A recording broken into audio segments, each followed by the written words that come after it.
가끔 관계가 숙제처럼 다가올 때면 그동안 스스로 배운 것들을 되뇌고는 한다.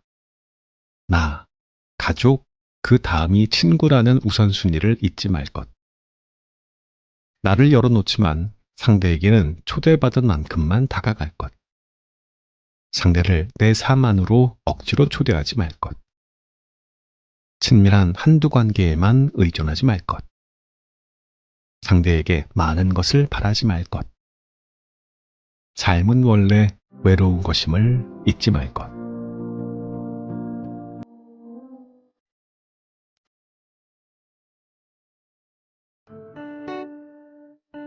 책 읽는 자작나무.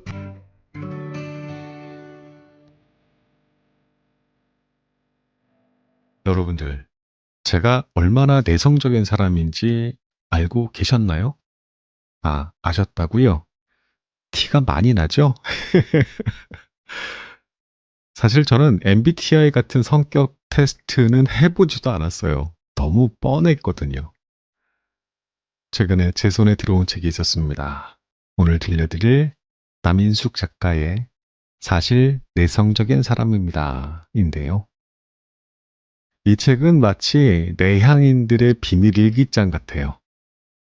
우리가 어떻게 바깥 세상에서 사회성 버튼을 눌러가며 살아가는지, 그리고 왜 우리의 내향성이 고쳐야 할 결함이 아닌지를 정말 잘 설명해주고 있습니다. MBTI 이런 거 나오기 전에 예전에는 그 뭐 성격 좋아 보이는 사람, 그 쾌활한 사람을 보면 혈액형이 O형이시죠? 하고 물었던 기억 나십니까? 그러한 성격이 마치 표준인 것처럼 여겼던 때가 있었습니다. 그래서 우리 같은 내향인들은 사회에서 살아남기 위해서 자신을 적당하게 숨기고는 했었어요. 이 책은 우리에게 말합니다. 당신의 내향성은 단점이 아니라 특별한 강점이라고요. 이 책을 다 읽고 나면 여러분도 저처럼 내향인인 자신을 자랑스럽게 여기게 될 거라고 확신합니다. 제가 볼 때에는 나무님들 중에도 내향인들이 무척 많으실 것 같아요. 틀림없어. 난 그걸 알아볼 수 있겠어. 혹시 본인이 내향인이다 라고 생각하시는 분 계시면 댓글에 저요라고 한 번씩 적어주세요. 우리 내향인들의 조용한 아우팅 타임 한번 가져봅시다. 자, 본문 한번 들어볼까요?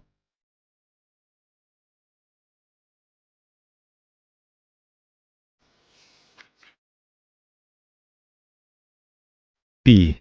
사회성 버튼을 눌렀습니다. 이 일로 사람들을 만나보면 대충 느낌이 올 때가 있다. 저 사람은 원래 내성적인 사람인데 지금 외향인 모드로 활동하고 있구나. 애쓰고 있구나. 내향인은 남과 최소한의 상호작용만 하는 것을 편안해야 하지만 제 아무리 극단적인 내향인이라도 그런 식으로만 살 수는 없다.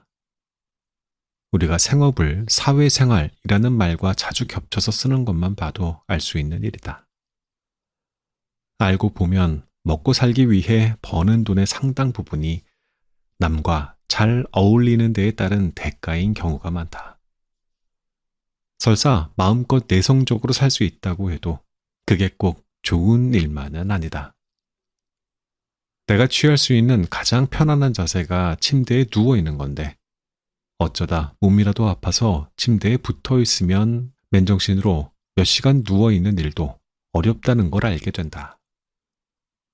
허리가 아프고 온몸이 결린다. 살아있는 동물이라면 단일한 상태로 오래 있다는 게 정말로 편안할 수는 없는 일이다. 또 느낌이라는 건 언제나 상대적이어서 덜 편안한 상태로 있어 봐야 편한 게 편하다는 것도 알게 된다. 마냥 안으로만 파고들어 살 수 없는 결정적인 이유는 우리 인간이 대표적인 집단 생활 동물이라는 것이다. 진화심리학자들은 인간이 엄청난 열량을 잡아먹는 뇌를 이렇게까지 발달시킨 게 고도의 사회생활 때문이라고 설명한다. 사실 자연에서 혼자 살아남으려면 미적분을 풀 수 있는 지능보다는 이빨이나 근력 같은 게 더 유용하니 말이다.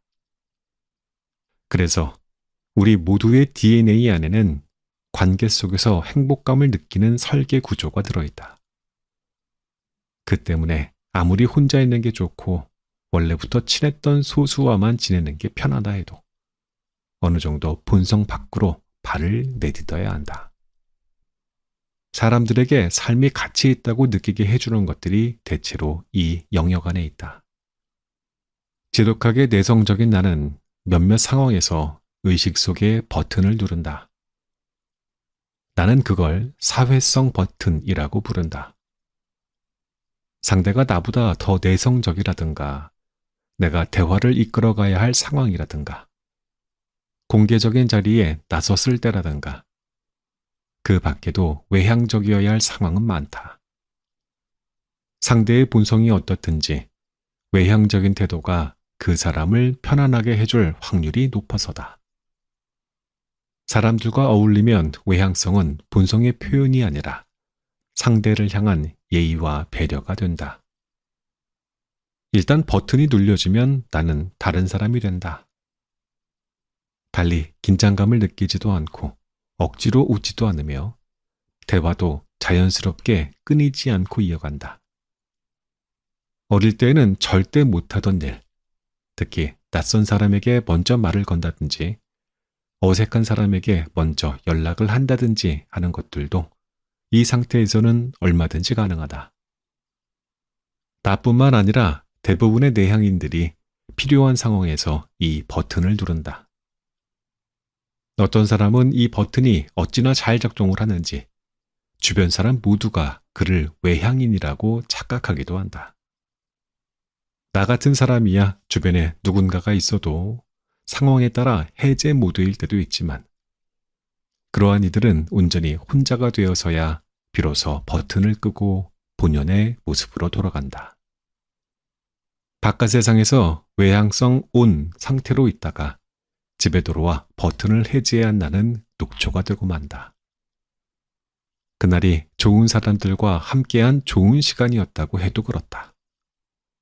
아니, 즐거울수록 더한 것도 같다. 나는 종종 나 자신이 무선 청소기의 2배 출력 버튼을 누르고 있는 상태 같다고 느끼기도 한다. 기세 좋게 모터를 돌려대지만 2배로 빨리 방전되고 만다. 이러한 날에는 집에서 가족과 거의 대화도 나누지 않고 죽은 듯이 누워서 쉰다. 혼자 일만 한 날에는 오후에 다른 작업도 할 수 있는데 사람을 만난 날에는 지쳐서 더 이상 본업을 하지 못하는 걸 보면 사회성 버튼 온 상태의 에너지 소모가 훨씬 큰 것 같기는 하다. 그래서일까? 나는 직장인들의 잦은 회식이나 퇴근 후 업무 연락 같은 일들이 일종의 폭력이라고 느껴진다. 이게 다 사회성 버튼의 과부하를 일으키는 일이기 때문이다.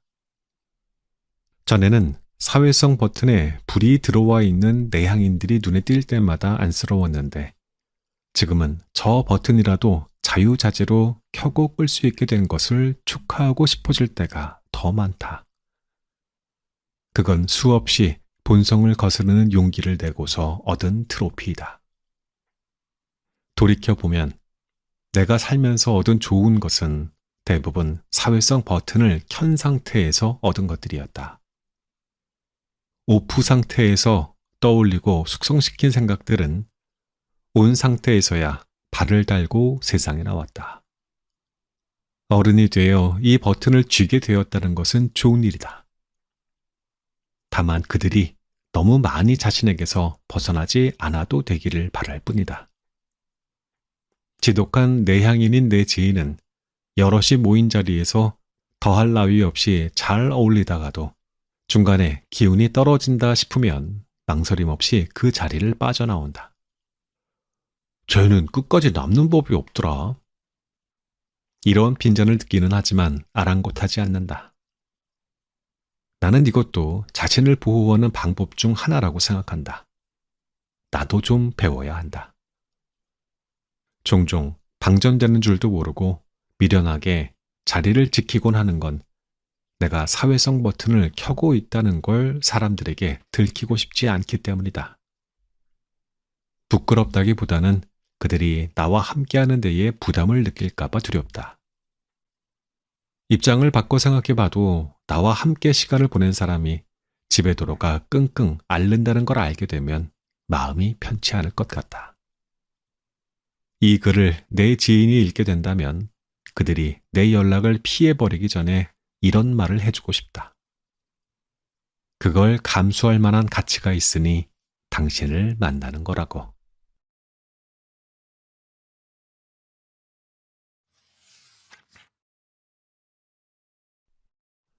외향적인 사람이 부럽습니다.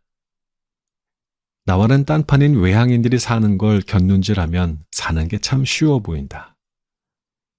그들은 어떤 사람과도 스스럼 없이 어울리고 새로운 환경에도 빨리 적응하며 해야 할 일이 있으면 별 생각 없이 해버렸다. 무슨 일에서건 우물쭈물하는 인간인 내가 스스로를 쥐어짜가며 하는 일을 그들은 숨쉬듯이 하곤 했다. 행동을 통해 밖으로 드러나지 않는 가치는 쓸모없는 것이니만큼 아무 저항 없이 관계와 일을 만들어가는 그들에게 기회가 많은 것은 자연스러운 일이었다.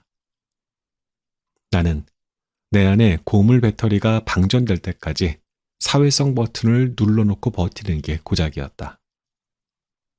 아무리 생각해도 세상 돌아가는 구조는 타고난 외향인들을 중심으로 설계되어 있는 게 틀림없어 보였다. 그러나 시간이 지나 그럭저럭 외향인을 흉내내며 사는 삶에 익숙해지자 점차 전에는 보이지 않았던 것들이 눈에 들어오기 시작했다. 이웃에 두세 돌쯤 된 귀여운 아기가 살았던 적이 있다. 예쁘기까지 한 아이가 낯선 사람을 잘 따르며 방글방글 웃으니 어디를 가나 사랑받았다. 아기는 옆집에 사는 나도 잘 따르고 제 집보다 우리 집에서 노는 걸 더 좋아했다. 직계 가족이 아닌 어른을 마주치면 일단 울고 보는 딸을 겨우 유치원생으로 키워낸 직후라 나는 그런 아기가 신기하고 귀여웠다. 낯가림 심한 어린애가 미숙한 부모에게 안기기 마련인 당황스러움과 부끄러움에 익숙하던 나는 옆집 세댁이 참 부러웠다. 그런데 함께 지내노라니 아기 엄마가 의외로 아기를 데리고 이웃을 대할 때마다 안절부절 못하는 모습을 보게 되었다. 아기가 너무 외향적인 성격을 타고 나서 타인의 영역을 함부로 침범할까봐 염려스럽다는 것이었다. 알고 보니 아기 엄마도 타고난 외향인이었다. 몸가짐과 말투가 늘 조심스러워서 내향인 쪽일 거라고 나 혼자 지레짐작했었는데 그게 아니었다. 그녀 역시 어릴 때 부침성이 좋아서 부모에게 늘 타인의 경계 안으로 함부로 들어가서는 안 된다라는 교육을 받았다고 했다. 그녀는 자라면서 자신이 받은 교육을 딸에게 그대로 물려주고 있었다. 나는 그녀가 아직 말문도 시원하게 트이지 않은 아가에게 하루에도 몇 번씩 이렇게 말하던 것을 기억한다. 다른 사람이 원할 때에만 말을 걸어야 하는 거야. 다른 사람이 원할 때만 가야 하는 거야. 다른 사람이 원할 때만. 온통 내향인 유전자뿐인 인적 환경에서 살아온 나로서는 이색적인 훈육 장면이었다. 누군가가 오라고 잡아 끌어도 가지 않는 게 인간의 기본값이 아니었던가. 저러한 내용을 교육으로 교정해야 하는 인간형도 존재하는구나. 내향인과 외향인, 두 인간형의 사회화는 반대 방향으로 흐른다. 내향인의 사회화가 닫힌 문의 빗장을 여는 것이라면 외향인의 사회화는 빗장을 닫는 과정을 통해 이루어진다. 외향인은 타인이 자신의 내적 영역으로 들어오는 것에 큰 부담을 느끼지 않기 때문에 남들이 필요 이상의 간섭으로 여기는 지지선을 직감적으로 인지하지 못하는 경향이 있다. 그래서 학습과 경험으로 그 선에 위치를 습득해 놓지 않으면 오히려 무례한 사람이라는 인상을 주고 사회에서 배척당할 수 있다. 우리가 타인에게 말을 걸기 위해 5번 용기를 낼 때 그들도 배려 없이 말을 걸게 되지는 않을까 5번 참는 것이다. 사회화란 외향인은 내향인을, 내향인은 외향인을 닮아가는 과정을 뜻하는 것일지도 모르겠다. 그렇게 따지자면 사회에서 환영받는 태도를 몸에 들인다는 것은 어느 한쪽에 특별히 유리할 것도 없는 일일 것이다. 외향인의 삶이 내향인과 다름없이 만만치 않은 것은 성취 영역에서도 마찬가지이다. 인식이 수련보다는 발산의 형태로 이루어지는 외향인은 직관적으로 현상을 파악하는 능력이 상대보다 부족하다. 게다가 대화하면서도 다른 사람의 말을 듣는 것을 힘들어한다. 그러다 보니 어떠한 일을 경험하기 전에 미리 배우고 대비할 수 있는 힘이 적다. 실행할 수 있는 바탕이 있지만 성공률은 떨어진다는 의미다. 어쩔 수 없이 외향인은 더 많은 경험과 시도를 하고 직관으로 알 수 없었던 성공 요인에 대한 나름의 데이터를 쌓아나가야 한다. 그 때문에 행동하지 않는 외향인은 같은 조건의 내향인보다 더 질이 낮은 삶을 살 가능성이 높다. 그래서일까 외향인으로서 뭔가를 이루어낸 이들은 보통 사람이 흉내조차 낼 수 없을 정도의 실행력을 발휘하는 사람인 경우가 많다. 성공한 내향인들에게도 실행력은 기본 소양에 속하지만 벌이는 일들의 양과 규모가 다르다. 인생길 톨게이트에 프리패스를 갖고 태어난 줄 알았던 외향인들이 그 프리패스 하나로만 온갖 고속도로를 달려야 하는 운명 또한 타고날 줄은 예전에는 몰랐다. 자세히 들여다보면 그들도 딱히 부러워할 것이 없이 나와 다를 바 없는 지구 위의 더보살이일 뿐이다. 어떤 경우에나 느끼는 거지만 누구에게도 만만한 삶이란 없다.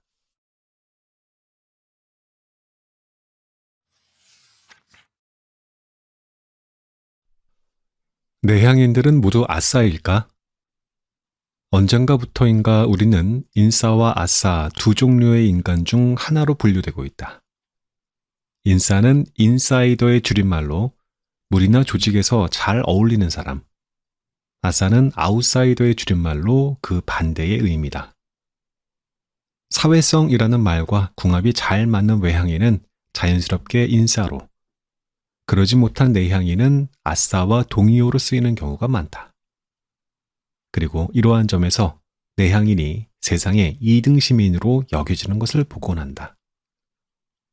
그런데 좌표상 극단에 가까운 내향인의 내 삶을 살펴보자면 몇 년을 주기로 인싸와 아싸의 삶을 번갈아 산 흐름이 발견된다. 또 같은 주기라도 해도 어떤 장소에서는 인싸이고 어떤 장소에서는 아싸가 되기도 한다. 나뿐만 아니라 여러 모임이나 단체를 관찰해봐도 그곳에서의 인싸가 외향인이 아닌 경우를 어렵지 않게 볼 수 있다. 아싸와 인싸는 편견과 달리 내 외향성과 뚜렷한 연관 관계가 없다. 사람들 사이에서 인력은 누구하고나 심리적인 저항 없이 어울릴 수 있는 성향에서만 나오는 것은 아니다. 어떠한 형태로든 무리에 이득을 주거나 줄 가능성이 있는 사람이 인싸가 된다. 그것은 재미일 수도, 친근감일 수도, 일 잘하는 능력이나 재력일 수도 있다. 인생의 많은 장면에서 아싸였던 나는 그때마다 내가 매력 없는 사람이라는 자괴감에 시달렸고 꽤나 외로웠다. 그런데 뒤늦게 돌아보니 아싸로서의 삶은 내 선택이었다. 나는 주는 데에 서툴고 혼자 있는 것을 더 편안해하는 사람이었다. 무엇보다 내 위치를 쓸쓸해하면서도 막상 인싸가 될 수 있는 상황이 닥쳐도 그걸 받아들이고 싶지는 않았다. 혼자가 싫어 무리에 한 발 걸치고 있기는 해도 내 빈약한 에너지를 그곳에 쏟아붓고 싶지는 않았던 것이다. 쉽게 방전되어 본능적으로 에너지를 아끼기 마련인 내향인이 아싸가 되기 쉬운 것도 이와 비슷한 이유이다. 그러나 에너지를 쏟을 동기를 찾게 된 무리 속에서라면 이야기가 달라진다. 무언가를 주겠다는 선의와 자원이 있는 사람이라면 누구나 무리 안에서 말과 행동의 폭이 넓어진다. 웬만큼 지독한 내향인이라도 그 속에서는 훨씬 자유롭게 의견을 개진하고 농담도 한다. 구성원들에게 더 스스럼 없이 다가갈 수도 있다. 그게 다름 아닌 인싸의 삶인 것이다. 왕후장상의 심한 따로 없는 것이 아니라 인싸 유전자도 따로 없다.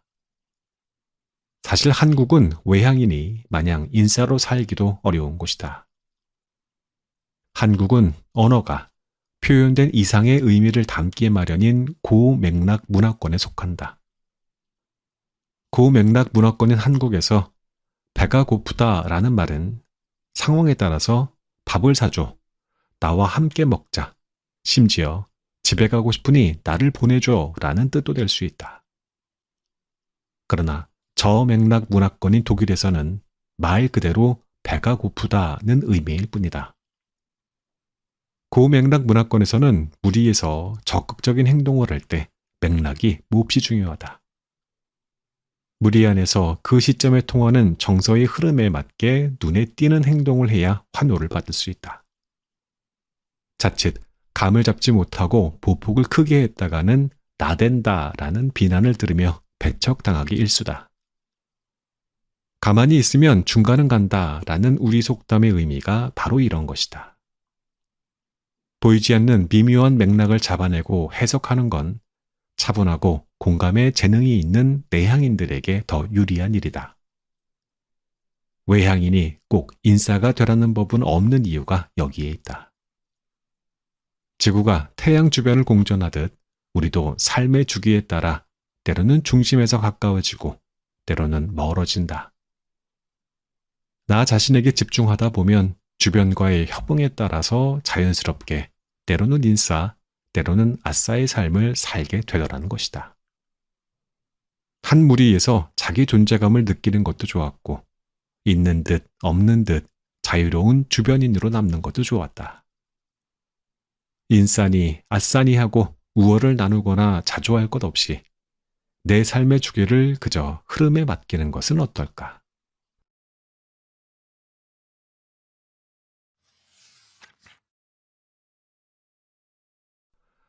내밀하고 미지근하고 느린 것들에 대해 이 책을 쓰는 동안 10년 만에 다이어트에 성공했다. 대단한 비만이었다가 대단히 날씬해진 건 아니고 시간의 중력에 반해 처음으로 체중계의 눈금을 되돌린 일에 의미가 되는 사건이었다. 두부 수십 모의 부피에 준한다는 무게를 덜어내고 옷 사이즈 하나를 줄였다.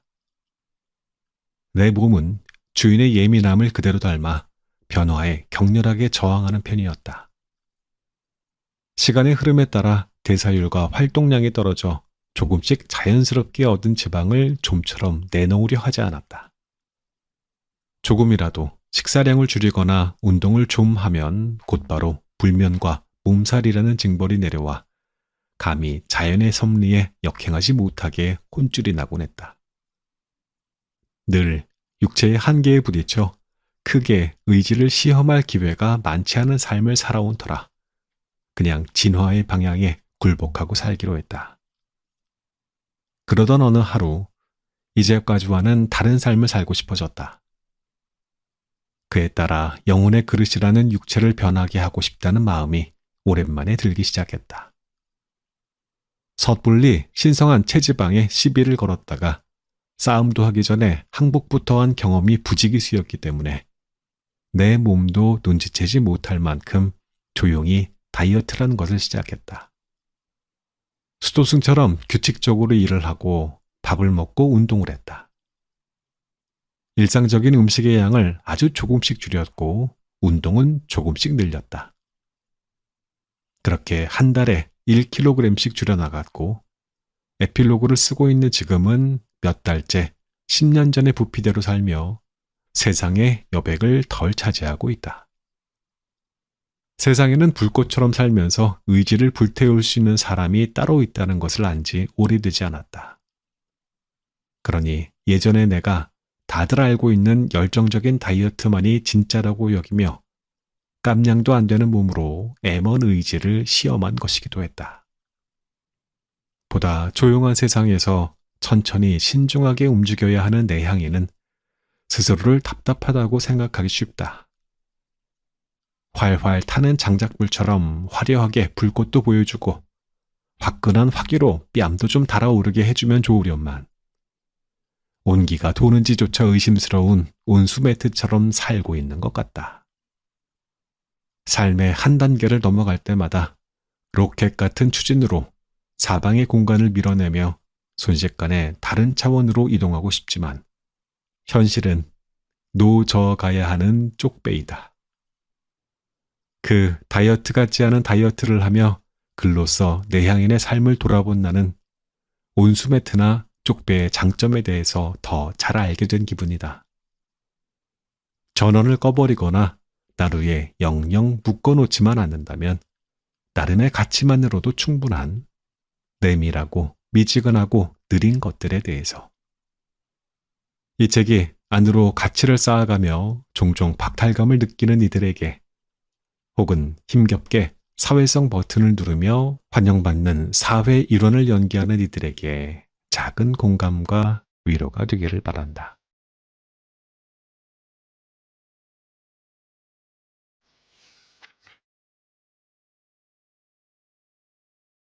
지금까지 남인숙 작가의 사실 내성적인 사람입니다. 함께 읽어봤습니다. 솔직히 말씀드리면 저는 이 책을 읽기 전까지 이 작가가 내향적인 분이라고는 상상도 못했어요. 그 유튜브의 어른 성장 학교 채널 아시죠? 거기에서의 모습은, 이 작가의 모습은 너무 또렷하고 자신감이 넘치는 것처럼 보였거든요. 근데 이 책을 통해서 작가의 진짜 모습을 알게 되니 오히려 많은 것들이 납득이 갔습니다.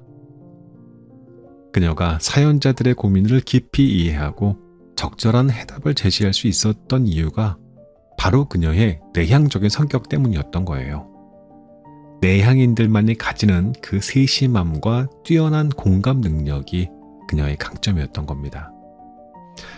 저자는 자신의 경험을 통해서 내향인들이 겪는 고민과 즐거움을 생생하게 그려냈습니다. 특히 사회성 버튼에 대한 이야기는 내향인들이라면 누구나 공감할 수 있었을 거예요. 그 필요할 때만 눌러야 하는 그 버튼. 하지만 누를 때마다 배터리가 급속도로 방전되는 느낌. 저도 중요한 모임이나 발표 전에 그 버튼을 누르고는 하는데 끝나고 나면 집에서 이불과 한 몸이 되어야나 충전이 되더라고요. 책 읽으면서 웃음이 터진 부분도 진짜 많았어요. 예를 들어 사람들과의 만남을 열렬히 원하면서도 저녁 약속이나 모임이 취소됐다라는 소식을 받았을 때의 그 서운함과 동시에 닥쳐오는 그 야릇한 해방감, 기쁨, 그거 뭔지 아시죠? 우와, 안 가도 되는 거야? 이런 기분이요. 야, 나만 그런 게 아니었어요. 내향인들이 겪는 소소한 에피소드들을 정말 유머러스하게 풀어내서 읽는 내내 미소를 짓게 했습니다. 또 내향인들이어서 누릴 수 있는 내밀한 행복에 대해서 이야기하는 부분에서도 깊은 위로를 받았어요. 세상의 자극에 예민하지만 그만큼 작은 행복에도 크게 감동할 수 있는 우리의 성향이 얼마나 소중한지 깨달았거든요. 결국 이 책의 핵심 메시지는 이거였습니다. 내향성은 굳혀야 할 결점이 아니란 겁니다. 우리 모두 타고난 그대로의 모습을 자랑스럽게 생각하고 살아도 괜찮다고요. 각자의 방식으로 세상과 소통할 수 있다고 말해줬습니다. 엔딩 음악 들으면서 이만 물러갑니다. 안녕히 계십시오.